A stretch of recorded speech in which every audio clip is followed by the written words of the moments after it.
Leah Roberts parecía tener una vida tranquila, incluso privilegiada. Creció en una familia unida, rodeada de cariño, con un futuro prometedor por delante y una personalidad tan sensible como curiosa. Pero con el paso de los años, una serie de pérdidas profundas y tragedias empezaron a cambiar su manera de ver el mundo. Lo que antes era estabilidad se convirtió en incertidumbre, y lo que parecía un camino claro comenzó a llenarse de preguntas sin respuesta. Leah ya no veía la vida como algo seguro, sino como algo frágil, impredecible, algo que podía romperse en cualquier momento. Esa transformación la llevó a tomar decisiones cada vez más radicales, buscando sentido, libertad y quizá una forma de escapar de lo que llevaba dentro. Pero lo que empezó como una búsqueda personal terminó convirtiéndose en un misterio que hasta día de hoy sigue sin resolverse. Porque un día, sin previo aviso, Leah simplemente desapareció. Y lo que dejó atrás no fue solo incertidumbre, sino una serie de pistas extrañas, contradicciones y preguntas que nadie ha podido responder. Pero antes de contaros este caso, me gustaría hacer una pequeña pausa para hablar de algo importante: la salud mental. A veces, cuando alguien pasa por muchas cosas, desde fuera parece que sigue adelante como si nada, pero la realidad es que por dentro puede estar cargando con mucho más de lo que imaginamos. Muchas personas pueden sentirse identificadas con esto. En mi caso, llevo años trabajando en mi salud mental, ya que después de pasar por una etapa muy difícil empecé a cargar con cosas que me costaba mucho gestionar sola. Y algo que he aprendido es que la terapia puede ser una herramienta muy poderosa, no solo porque te ayuda a entender qué te pasa, sino porque te da herramientas reales para gestionarlo. Para mí ha sido clave aprender a gestionar mis pensamientos, sobre todo cuando aparece ese ruido mental o los pensamientos que no paran. Poco a poco he ido identificando cómo no dejarme arrastrar por ellos. También he aprendido que hay experiencias que no desaparecen solas. Si no las trabajas, se quedan contigo y pueden afectarte en muchas áreas de tu vida. Estos días también he empezado a probar BetterHelp, el patrocinador de este vídeo. Ellos ofrecen terapia online y mi experiencia hasta ahora ha sido muy positiva. BetterHelp es una plataforma de terapia online con psicólogos sanitarios colegiados que busca que empezar terapia sea sencillo y accesible para que puedas trabajar lo que te esté pasando. Empezar terapia en BetterHelp es fácil. Rellenas un cuestionario corto y en pocos días te asignan un psicólogo sanitario colegiado adecuado para ti.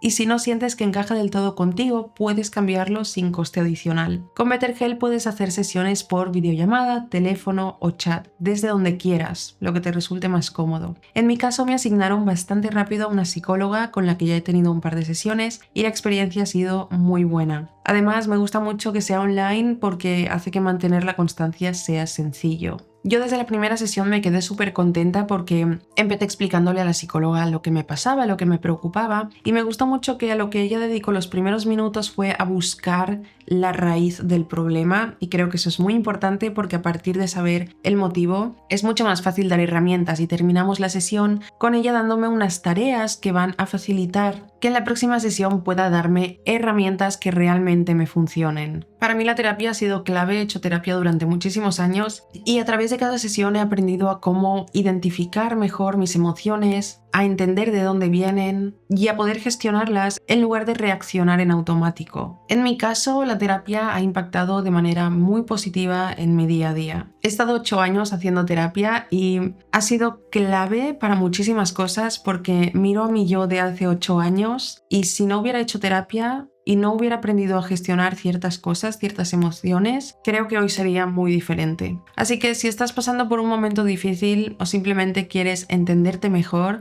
no esperes estar en un punto límite. Pedir ayuda es un acto de valentía, no de debilidad. Si te interesa, te dejo mi enlace en la descripción con un 10% de descuento en tu primer mes. Si llevas tiempo pensando en dar el paso, de verdad te diría que no lo dejes para después. Y ahora ya empecemos con el caso de Leah Roberts.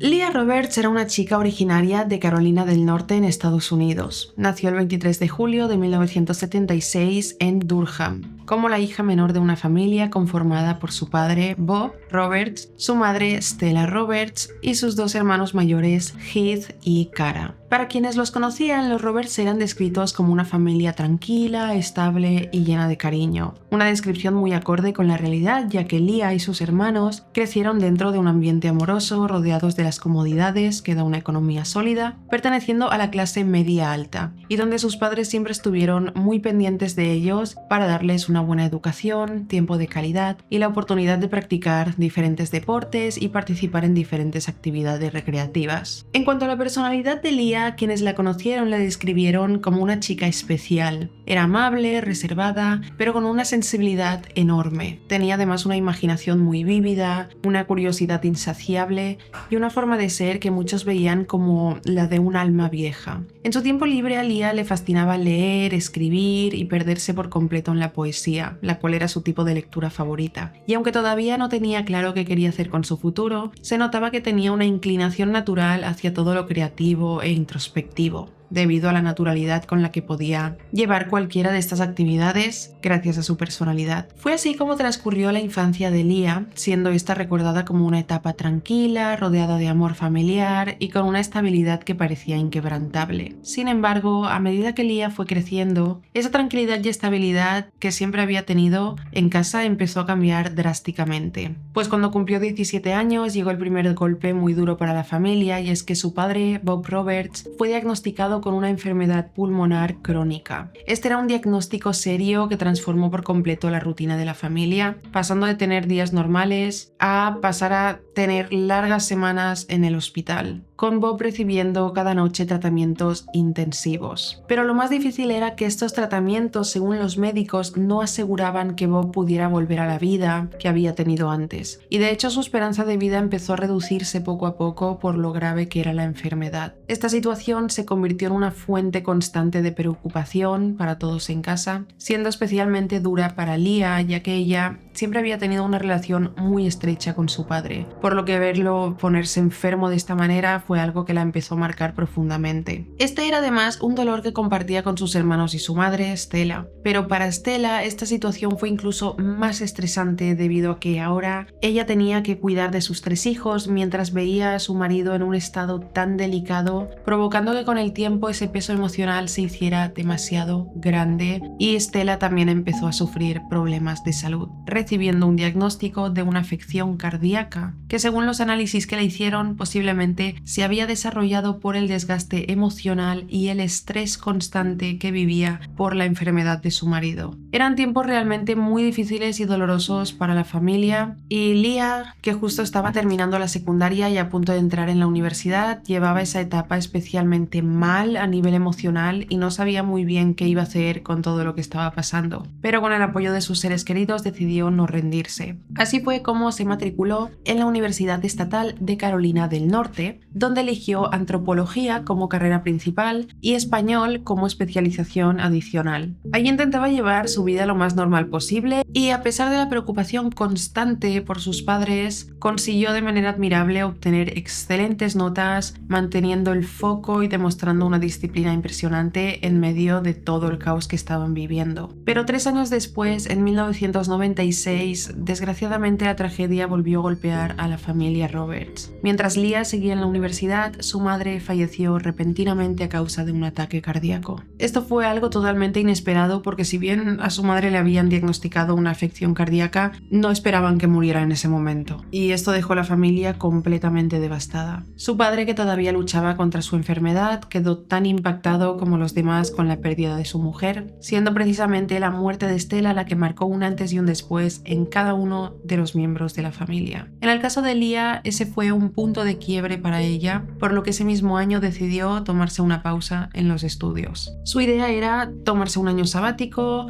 parar un poco, respirar, entender todo lo que estaba sintiendo y sobre todo encontrar una forma de convivir con la ausencia de su madre. Porque más que superar esa pérdida, Leah quería aprender a vivir con ese vacío. Fue un año muy duro para ella, siempre estaba triste, agotada, profundamente afectada por todo lo que había ocurrido en tan poco tiempo. Y aunque aunque ese duelo fue largo y doloroso, en 1998, casi 2 años después de esta pérdida, decidió retomar sus estudios e intentar poco a poco volver a la normalidad. Pero, inesperadamente, el destino una vez más les tenía preparada otra prueba a la familia. Era un día cualquiera, Lia estaba conduciendo su coche por una carretera normal, cuando de repente todo cambió. Un camión perdió el control en su carril y se atravesó justo delante de ella. Lia no tuvo tiempo de reaccionar, recibiendo un impacto frontal muy violento que la dejó enseguida en un estado muy crítico. Al poco rato llegaron los paramédicos y la llevaron de urgencias al hospital, donde la estabilizaron, pero su pierna derecha estaba completamente destrozada. Los médicos la tuvieron que operar múltiples veces para salvarla, tanto a ella como a la movilidad de esa pierna, y la única solución viable fue reconstruir su fémur con tornillos metálicos. Esta era una cirugía que esperaban que funcionara a largo plazo, pero que la dejaría con esos implantes el resto de su vida. De esta manera, Lia pasó alrededor de 6 meses hospitalizada en una recuperación larga y dolorosa mientras trataba de asimilar otra vez todo lo que le estaba pasando. Sin embargo, este accidente, lejos de deprimirla todavía más, le dio una nueva forma de ver la vida. Lia aseguraba que antes del impacto pensó que iba a morir, pero al sobrevivir sintió que la vida le estaba regalando otra oportunidad. A partir de entonces empezó a mirar todo desde otra perspectiva. Quería vivir intensamente, aprovechar cada momento y buscar experiencias nuevas. Y tiempo después, en el año 2000,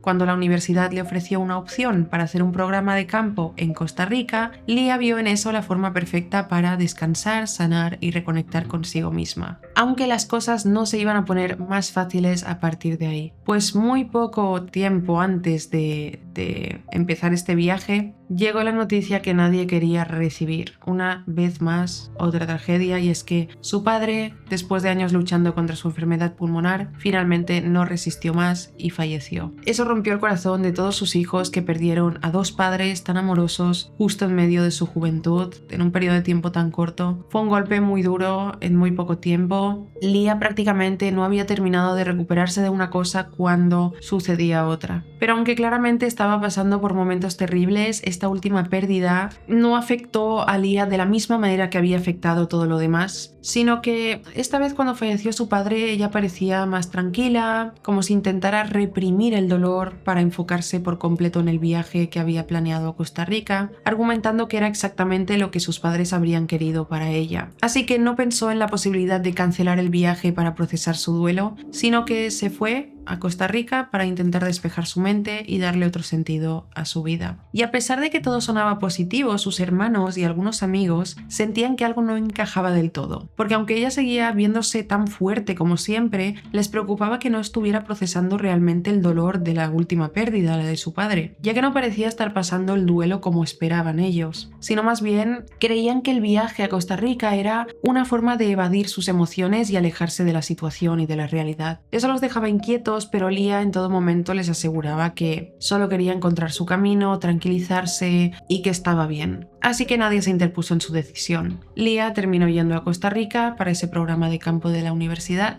y antes de ir dejó a su hermana mayor, Cara, a cargo de sus finanzas y cuentas en Estados Unidos, mientras ella estuviera en el extranjero. Pues a sus 23 años, con todo lo ocurrido, había recibido una buena herencia por parte de sus padres, lo que le permitía viajar con tranquilidad y disfrutar con más comodidad. Aún así era joven y estaba aprendiendo a gestionar su dinero, por eso quería cuidarlo bien durante esta experiencia y dejar a su hermana mayor a cargo. En este viaje a Costa Rica, Lia no iba sola. Además de sus compañeros de clase, tenía a su lado a una amiga muy cercana llamada Nicole, a quien conoció en la universidad. Ambas estaban emocionadas por esta salida académica que duraría unas semanas y que, según ellas, sería parte de la transformación personal que cada una vivía en ese momento. Durante el viaje, Lia parecía completamente alegre, metida de lleno en la cultura local, practicando español con la gente, disfrutando cada instante, y eso era algo muy bueno de ver. Sin embargo, Nicole, su amiga, que la conocía desde hacía años y sabía todo por lo que había pasado y estaba pasando, también estaba preocupada porque, aunque por fuera todo parecía perfecto, temía que su amiga estuviera yendo demasiado rápido sin procesar el duelo, ya que nunca la vio triste ni llorando por su padre. Y de hecho su mente parecía estar en otro lugar, y era algo que resultaba de cierta manera algo alentador, pero también muy extraño.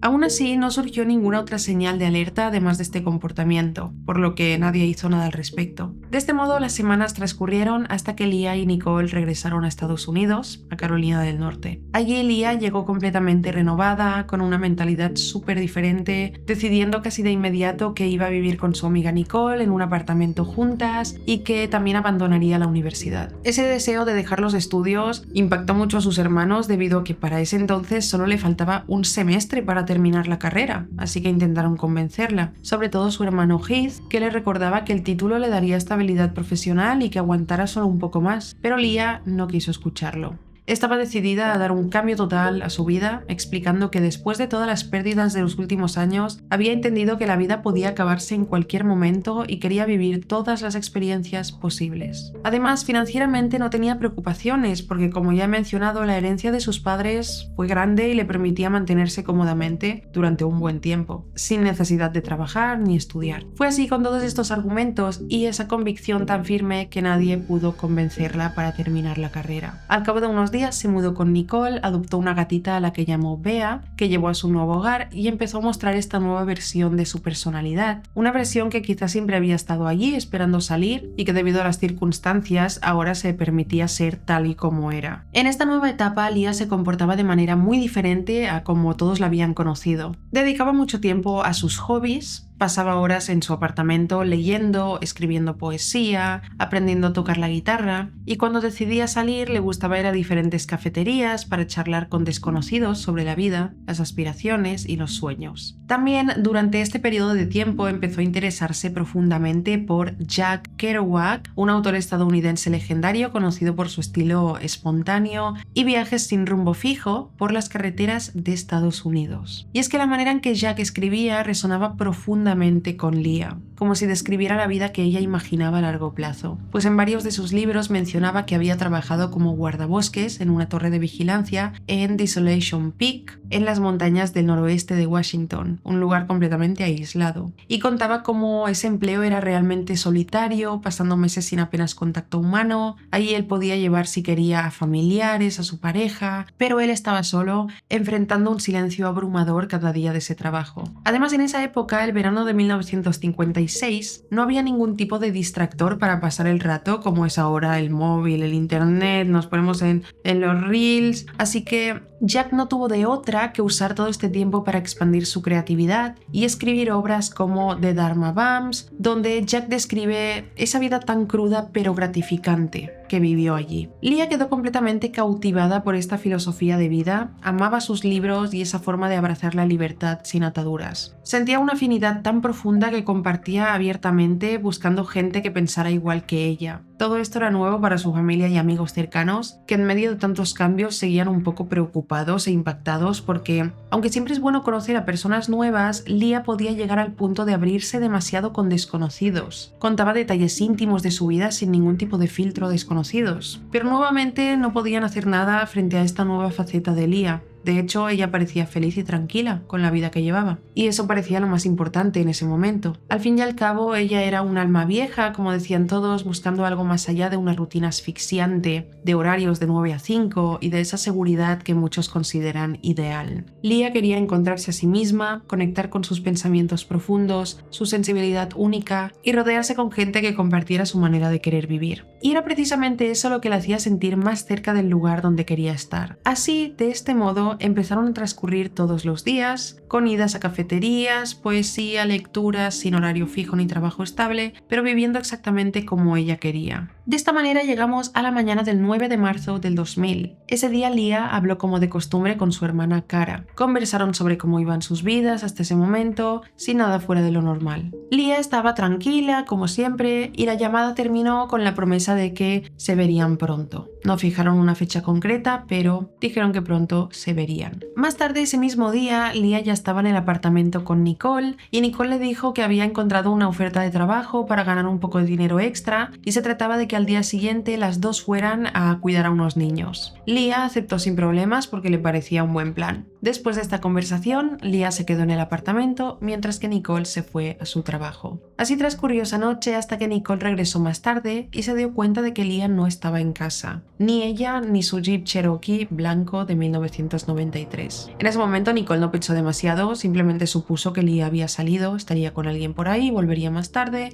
porque llevaba una rutina muy impredecible, nunca sabías qué hacía Leah, pero se fue a dormir esperando que al día siguiente cuando se despertara estaría allí. Sin embargo, para su sorpresa, cuando llegó la mañana siguiente, Leah no apareció para el trabajo que habían acordado, como canguros. Nicole empezó a inquietarse un poco. Este era un comportamiento extraño porque aunque Leah llevaba una vida muy libre, normalmente sí que cumplía con sus compromisos. Nicole se preguntó si todo estaría bien, pero aún así se fue a trabajar como estaba previsto, esperando que Leah simplemente lo hubiera olvidado y regresara pronto a casa. Sin embargo, lo que al principio parecía algo típico de Leah empezó a volverse cada vez más extraño cuando pasó ese día entero también y luego el siguiente y seguía sin aparecer. Para ese momento Nicole ya estaba asustada y los familiares, especialmente los hermanos de Leah, también empezaron a notar su ausencia. La última persona de la familia que se había comunicado con ella fue Cara en la llamada que he mencionado antes. Entonces Nicole se puso en contacto con Cara para preguntarle si sabía algo de Leah, ya que no le explicó que llevaba días sin volver a casa y que temía que le hubiera pasado algo. Cara le respondió que no, que tampoco tenía noticias de ella ni idea de dónde podía estar, por lo que decidieron actuar rápido y ese mismo día, 13 de marzo, Cara presentó una denuncia formal de persona desaparecida ante la policía de Durham, Carolina del Norte. La policía se tomó muy en serio la denuncia e inició de inmediato su investigación para encontrar a Leah. Pero mientras tanto, al día siguiente, 14 de marzo, Cara y Nicole fueron al apartamento y revisaron las pertenencias de Leah buscando cualquier pista que les diera una idea de lo que había pasado, ya que querían entender si se había ido por su cuenta o si realmente había ocurrido algo grave. Al llegar a su habitación se dieron cuenta de que faltaban muchas prendas de ropa. La habitación estaba prácticamente desocupada y parecía que Leah había empacado todo con cuidado y se había ido. O sea, la habitación estaba prácticamente como si se hubiera mudado de ahí. También llamó la atención que su gata Bea tampoco estaba, ni el transportador para llevarla. Eso les hizo pensar que tal vez Leah sí que se había ido voluntariamente, porque normalmente solo se llevaba a su gata Bea cuando planeaba estar varios días fuera. Hasta el momento todo parecía una decisión de Leah, pero ¿por qué? ¿Por qué irse así sin avisar a nadie? Con esa pregunta en la cabeza, siguieron buscando y encontraron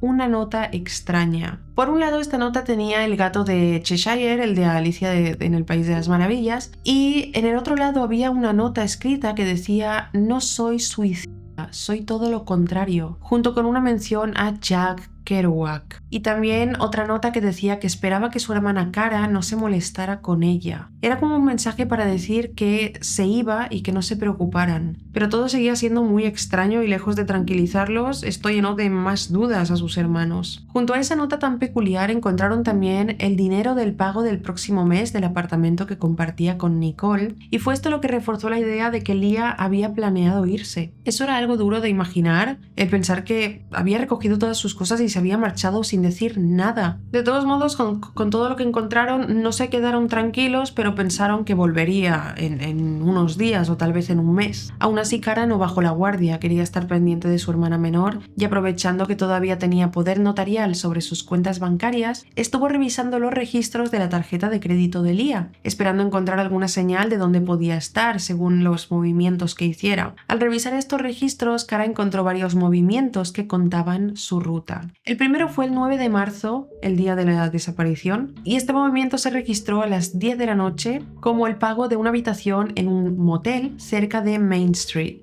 Luego aparecieron transacciones del día siguiente por una gasolinera, comida y pagos avanzando hacia el oeste por la Interestatal 40 hasta el extremo en California. Y la última actividad registrada fue una compra en una gasolinera poco después de medianoche del 13 de marzo en Oregón. Con todos estos datos, todo indicaba que Leah se dirigía a los lugares de los que Jack Kerouac hablaba en sus libros, estos sitios donde había trabajado como guardabosques, y que tal vez el plan de Leah era ir hasta ahí, desconectar por completo y desaparecer del mundo durante unos días. Pero entonces, sabiendo todo esto y conociendo la mentalidad de Leah, ¿por qué siguieron buscándola si parecía que se había ido por su cuenta? ¿Por qué no esperaban a que regresara como otras veces? Pues porque había varias cosas que para la familia no cuadraban. Primero, estaba esta nota extraña que decía: "No soy su y que pedía no preocuparse, pero tampoco explicaba dónde iba ni por cuánto tiempo, por qué se iba. Además, había pagado el alquiler del mes por adelantado, lo que sugería que volvería pronto, porque estaba pagando el alquiler, pero ¿cuándo? Y también lo más raro era que el mismo 9 de marzo había aceptado trabajar con Nicole cuidando a los niños al día siguiente, y después desapareció esa noche sin avisar. Eso no era muy propio de ella, que siempre cumplía con sus compromisos. Y todos estos cambios recientes preocupaban porque Leah nunca había actuado así, tan repentinamente, tan impredecible. También era extraño, y por eso estaban preocupados y continuaban investigando, el tema de que los registros bancarios cesaban abruptamente después de la gasolinera en la madrugada en Oregón. Durante la madrugada en Oregón. Todas las alarmas se encendieron cuando, después de este pago, durante los días siguientes ya no hubo más movimientos en su tarjeta. Y la familia sintió que sus alarmas se encendían y sentían que algo no iba bien. Porque aunque la policía lo clasificó al principio como desaparición voluntaria, Cara y el círculo cercano de Leah insistieron que temían un accidente, un colapso emocional o algo peor en esa ruta solitaria hacia el oeste. Pues después de todo lo extremo que Leah había vivido emocionalmente y sin sobrellevar bien el duelo, según quienes la conocían, no podían quedarse de brazos cruzados esperando ver si regresaba algún día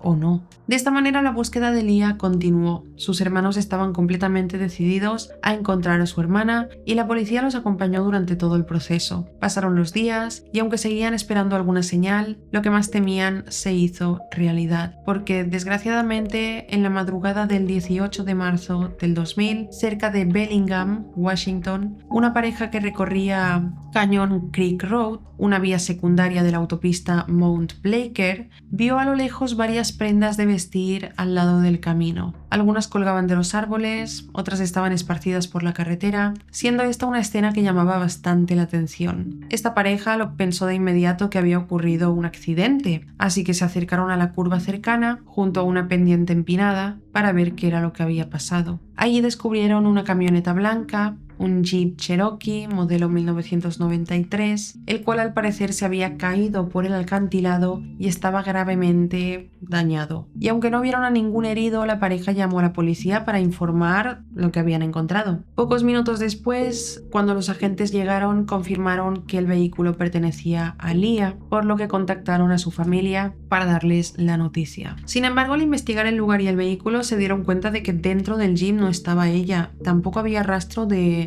su gato, ni ahí ni en los alrededores. Todo era muy extraño porque ¿cómo podía haber ocurrido un accidente tan grave sin encontrar un cuerpo, sangre, nada? El vehículo estaba simplemente ahí abandonado y destrozado, pero no había tampoco señales de que una persona hubiera estado herida dentro. Y cuando le hicieron las revisiones al vehículo para saber qué había sucedido, determinaron que el Jeep iba a unos 64 km por hora cuando salió de la carretera y cayó por la pendiente. Y no había nada más, ningún otro detalle que pudiera determinar qué le había ocurrido a Leah y dónde estaban ella y su gata. Fue por este motivo que los investigadores llegaron a una conclusión difícil de aceptar para la familia, y es que pensaban que cuando ocurrió el accidente no había nadie dentro del Jeep, lo que apuntaba a que el choque había sido simulado intencionalmente. Pues lo único que encontraron adentro fue el pasaporte de Leah, su billetera, su carnet de conducir, ropa, su guitarra, otras pertenencias personales, restos de comida para gato, el transportador de Bea y objetos de valor como $2.500 en efectivo y algunas joyas. Además, dentro de esos objetos encontraron algo especialmente importante para Leah, el anillo de compromiso de su madre. Este no era un anillo cualquiera, sino una pieza que significaba muchísimo para ella, porque representaba el vínculo tan especial que tenía con su madre. Leah casi nunca se lo quitaba, así que para sus hermanos fue muy extraño verlo allí, como si se hubiera desprendido de algo que para ella era sagrado. Y eso solo hizo que todo resultara todavía más confuso. Si se había ido por voluntad propia, ¿cómo iba a dejar atrás precisamente ese anillo que tenía tanto valor para ella? O incluso me pregunto también cómo iba a dejar atrás el transportín de la gata, ¿cómo la llevaría? Todo seguía siendo un misterio, así que los hermanos de Leah viajaron rápidamente a Washington para ayudar en la investigación. Querían entender qué había pasado realmente con su hermana, porque cada detalle parecía contradecir la idea de que se hubiera ido de manera voluntaria. Porque si Leah había planeado irse, ese anillo no tenía sentido dentro de la escena, ni el transportín de la gata, el dinero. Por suerte, una revisión más exhaustiva del vehículo aportó una pista clave sobre sus últimas horas. Entre sus pertenencias encontraron una entrada para la proyección de American Beauty del 13 de marzo en el Bellis Fair Mall en Bellingham, Washington. Eso sugería que Leah había estado ahí después de haber puesto gasolina en Oregón. Así que la policía fue de inmediato al lugar y cerca del cine encontraron una zona llena de restaurantes donde Heath y Cara creían que Leah pudo haber ido a comer. Fue entonces cuando comenzaron las entrevistas. Los investigadores hablaron con empleados, clientes de los distintos restaurantes, esperando que alguien pudiera recordar haber visto a Leah días atrás. Y después de tanta insistencia, un encargado confirmó que sí que la había visto el 13 de marzo. Había visto a Leah sentada en la barra, comiendo, pero no estaba sola, sino que estaba hablando con dos hombres. Esa información levantó inmediatamente sospechas y con la ayuda de este testimonio y la difusión del caso, consiguieron al poco tiempo identificar a esos dos supuestos hombres con los que Leah había estado hablando antes de que ocurriera todo. Contactaron con uno de los hombres y este confirmó que sí, que había estado con Leah y con otro sujeto más en la misma mesa. Según contó, empezaron a tener una conversación inesperada y bastante profunda, hablando precisamente de Jack Kerouac, de sus planes para desconectar y del viaje que Leah estaba realizando. Para él fue una charla intensa, de esas que no se olvidan fácilmente, pero después de eso dijo que Leah se había ido con el otro hombre que estaba ahí y que él no supo nada más de lo que ocurrió después. Cuando hablaron con el segundo hombre, que también consiguieron contactar con él, este también corroboró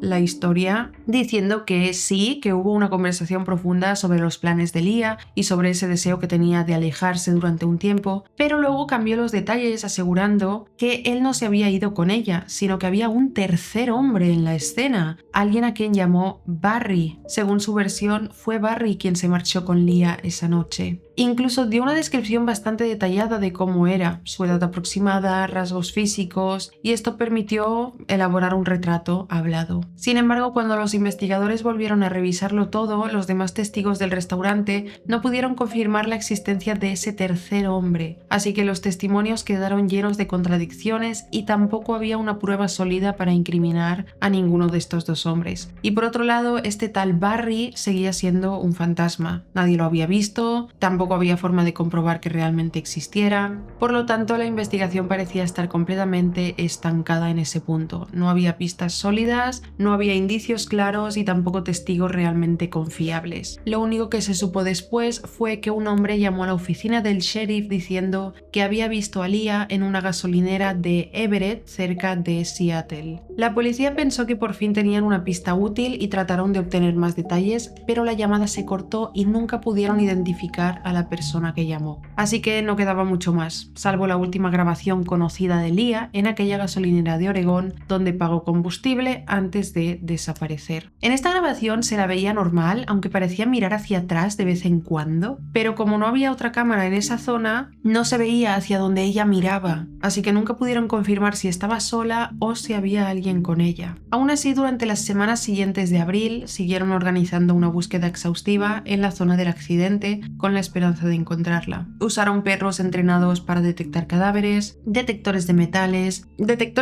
precisamente porque Leah tenía una placa metálica en la pierna desde el accidente que había tenido, e incluso hubo helicópteros de búsqueda por la zona. Hicieron todo lo posible por encontrar alguna evidencia, pero no aparecía nada más que aclarara realmente qué había sucedido. De esta manera pasó el tiempo, sin nada nuevo, sin ningún indicio, hasta que en 2006, 6 años después de la desaparición de Leah, el oficial Mark Joseph, quien había estado a cargo del caso desde el principio, decidió revisar todo de nuevo con la intención de encontrar alguna pista fresca. Para ese momento, el jeep de Leah todavía se conservaba como evidencia principal, guardado por la policía porque la familia quería que permaneciera intacto para futuras revisiones tecnológicas. Mark Joseph pasó sus archivos a 2 detectives más jóvenes y al analizar el vehículo de nuevo revisaron algo que no se había examinado antes: el capó y el motor del coche. Ahí encontraron que un cable del motor de arranque había sido cortado, lo que permitía que el coche acelerara solo sin que nadie presionara el pedal del acelerador, siendo este descubrimiento el que confirmó las sospechas iniciales. No había nadie dentro del coche en el momento que cayó por el acantilado. Todo había sido intencionalmente simulado. También volvieron a examinar las pertenencias de Leah, incluyendo la ropa encontrada esparcida. En una de las prendas descubrieron una huella dactilar de un hombre, y eso reavivó la idea de que sí había un tercer implicado, este supuesto Barry, mencionado por uno de los testigos. Pero como nunca lo habían podido identificar, no avanzaron mucho con esta información. Lo único que pudieron hacer fue volver a contactar a los dos hombres que hablaron con Leah.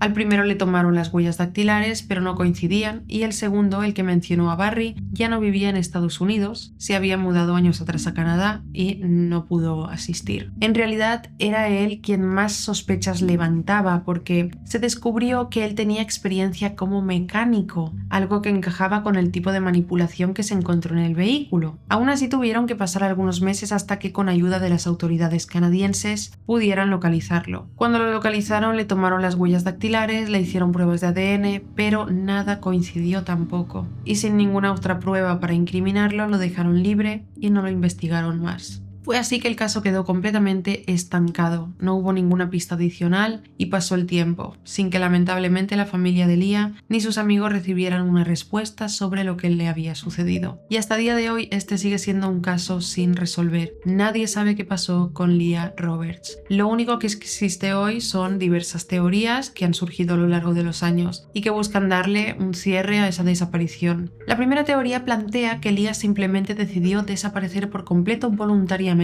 Dejó el jeep manipulado como distracción, permitió que el vehículo cayera y luego se fue con su gata hacia las montañas para empezar una nueva vida, inspirándose en la filosofía de Jack Kerouac que tanto admiraba. A mí me resuena un poquito esta teoría por el tema de que desapareció sin decirle nada a nadie. Y si tú te vas sin decirle nada a nadie, encaja que sea una desaparición voluntaria. Sin embargo, la segunda teoría apunta a un secuestro. Según esta versión, el misterioso Barry del restaurante pudo haber convencido a Leah de ir con él o incluso haberla seguido desde el lugar. La manipulación del cable, la huella desconocida y el ADN masculino encontrado en su ropa sugerían que alguien ajeno estuvo involucrado y que alguien se la pudo haber llevado a la fuerza. Y la tercera teoría es la más siniestra. Plantea la posibilidad de que Leah pudo haberse quitado la vida, debido a que esa nota en la que escribía que no era suicida, sino todo lo contrario, podría interpretarse de otra manera si se lee entre líneas, ya que Leah era una persona muy sensible y quizá estaba diciendo justo lo opuesto. También podría haber planeado todo y al momento del accidente haber sido despedida del jeep por la pendiente antes de que el vehículo terminara de caer y su cuerpo habría quedado oculto en el bosque denso sin que los perros ni los helicópteros consiguieran encontrarlo. Sin embargo, esto no dejan de ser teorías. La realidad es que el caso de Leah Roberts sigue abierto, esperando que algún día aparezca esa pieza que lo explique todo. Hasta hoy la familia de Leah sigue esperando una respuesta que nunca ha llegado. Sus hermanos han mantenido vivo su recuerdo y han insistido en que el caso no se olvide, porque para ellos Leah no fue solo una desaparición más, sino una pérdida que dejó demasiadas preguntas abiertas. A lo largo de los años, cada pista nueva ha parecido acercarlos un poco a la verdad, pero ninguna ha sido suficiente para cerrar el vacío que dejó su ausencia. Así finaliza este caso, el caso de Leah Roberts, que sigue siendo un caso muy misterioso que no solo intriga por lo extraño de los hechos, sino por todo lo que hay detrás, una familia marcada por tantas tragedias, una joven que intentaba reconstruirse y una desaparición que todavía no tiene respuesta. Tal vez algún día aparezca una pieza que lo cambie todo, pero por ahora solo queda la duda de qué fue lo que realmente pasó con Leah y su gata Bea. Me encantaría leer vuestras opiniones en comentarios porque quiero saber, después de escuchar todo el contexto del caso, qué piensa cada uno. ¿Estáis de acuerdo con alguna de estas tres teorías? ¿Pensáis que podría haber algo más? A mí la primera teoría siento que tiene sentido porque realmente desapareció voluntariamente de su ciudad. Se fue, cogió el coche y se fue sin decirle nada a nadie. Pero tanto desaparecer voluntariamente y nunca jamás regresar a su vida, nunca jamás comunicarse con sus hermanos, hacerles esto, no lo veo propio de hacer de una persona. Por otro lado, me da la sensación de que la salud mental de Lia llegó a su punto de quiebre y que tras leer todos estos libros, esta filosofía, probablemente en el momento de los hechos no estaba en un buen lugar.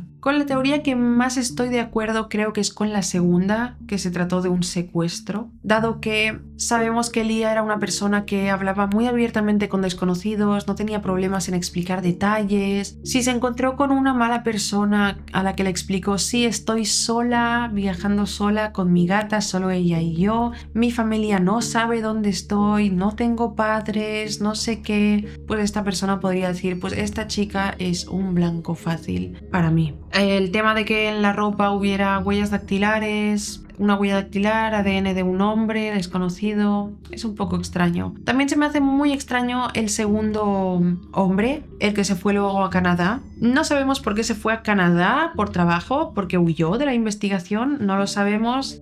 ¿Por qué mencionó un tercer hombre y nadie más lo vio? El primer hombre dijo que Lia se fue con este segundo hombre. Es todo muy extraño y ojalá algún día tengamos una respuesta en este caso. Evidentemente, si la hubiera, traería la actualización al canal. Ojalá llegue ese día. Pero hasta el momento, dejad en comentarios qué opináis vosotros y si os ha parecido interesante e informativo este vídeo, no olvidéis dejar un me gusta, echarle un vistazo a la descripción donde he dejado el enlace de BetterHelp.